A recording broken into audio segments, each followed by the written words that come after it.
اللہ تعالیٰ نے انسان کو پیدا فرمایا اور پھر ان کو صحیح راستے پر چلنے کے لیے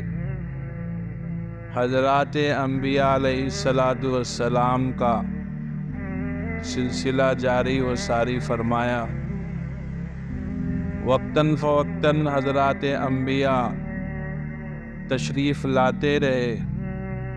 اور پھر لوگوں کو راہ راست پر چلانے کی کوشش کرتے رہے، انہیں دعوت دیتے رہے، انہیں صراط مستقیم پر چلنے کے لیے ذہنی طور پر تیار کرتے رہے۔ یہ سلسلہ یوں ہی جاری و ساری رہا۔ آخر میں ہم سب کے محبوب نبی آقا صلی اللہ علیہ وسلم تشریف لے آئے اور لوگوں کے درمیان میں رہ کر لوگوں کو اللہ تک پہنچانے کی کوشش میں لگے رہے، لوگوں کو دعوت دیتے رہے، عملی طور پر بھی دعوت دیتے رہے، قولی طور پر بھی دعوت دیتے رہے۔ عملی دعوت یہ تھی کہ ان کے درمیان میں رہ کر لوگوں کو اعمال کر کے دین کی طرف بلاتے رہے۔ قولی دعوت یہ ہوئی کہ لوگوں کو اللہ کی طرف بلاتے رہے، زبان سے کہتے رہے، اقوال آپ صلی اللہ علیہ وسلم کے حضرات صحابہ میں بیان کیے جاتے رہے۔ جو حاضرین مجلس ہوتے تھے انہیں آقا صلی اللہ علیہ وسلم فرماتے کہ تم میں جو غائب ہے ان تک یہ بات پھر پہنچاؤ، جو غائبین ہے تم میں سے، یہ حاضرین کا کام ہے کہ غائبین تک یہ بات میری پہنچائیں، ان تک یہ تعلیم پہنچے، ان تک یہ پیغام پہنچے۔ آقا صلی اللہ علیہ وسلم نے ایک پورا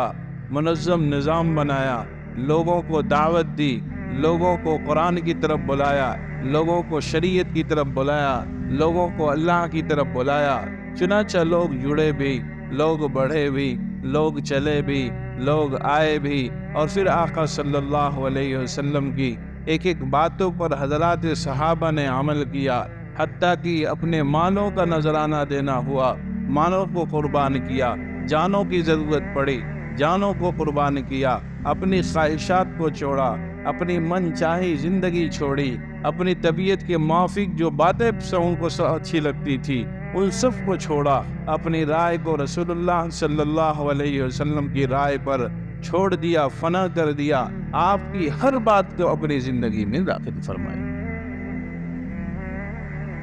باتیں کہنے میں بڑی آسان سی لگتی ہے، ہمیں تو تھوڑی سی اپنی رائے بدلنی ہوتی تو کتنی مشقتیں اٹھانی پڑتی، تھوڑا سے ہمیں اپنے ارد گرد کے ماحول کے خلاف جا کر عمل کرنا ہوتا ہے تو کتنی زیادہ ہماری طبیعت پر بوجھ پڑ جاتا ہے۔ آج دیکھیں، آپ گھروں کا حال دیکھیں، اپنی سوسائٹی دیکھیں، اپنا سماج دیکھیں، اپنی زندگی دیکھیں، اپنا گھر دیکھیں، ایک چھوٹی سی بات بچوں کو سمجھانے میں ہم سب کی جو ہے طبیعت بگڑ جاتی ہے، حتیٰ کہ بچے سمجھنے کو تیار نہیں ہو پاتے ہیں۔ بچوں کو چھوڑیے، گھر کے لوگوں کو چھوڑیے، اپنے کو بات سمجھانی ہوتی ہے، ہم اپنے کو بات نہیں سمجھا پاتے۔ یعنی ایک چیز شریعت کی ہم تک آتی اور وہ ہمارے نفس سے جب ٹکراتی ہے تو ہم اپنے نفس کی بات مان لیتے ہیں، شریعت کی بات کو چھوڑ دیں۔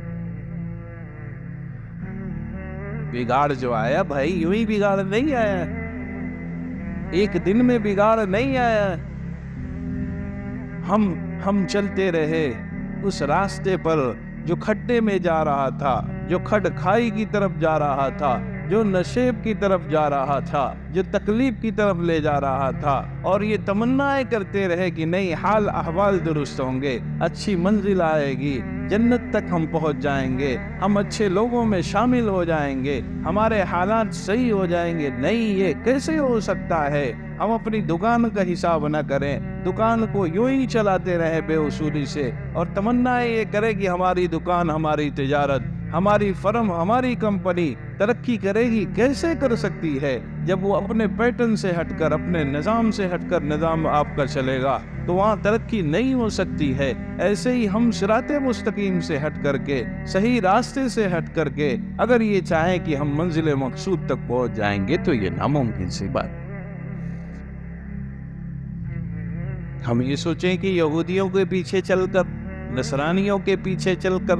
مجوس کے پیچھے چل کر، دوسری لوگوں کے پیچھے چل کر منزل تک پہنچ جائیں گے تو یہ ناممکن سی بات ہے۔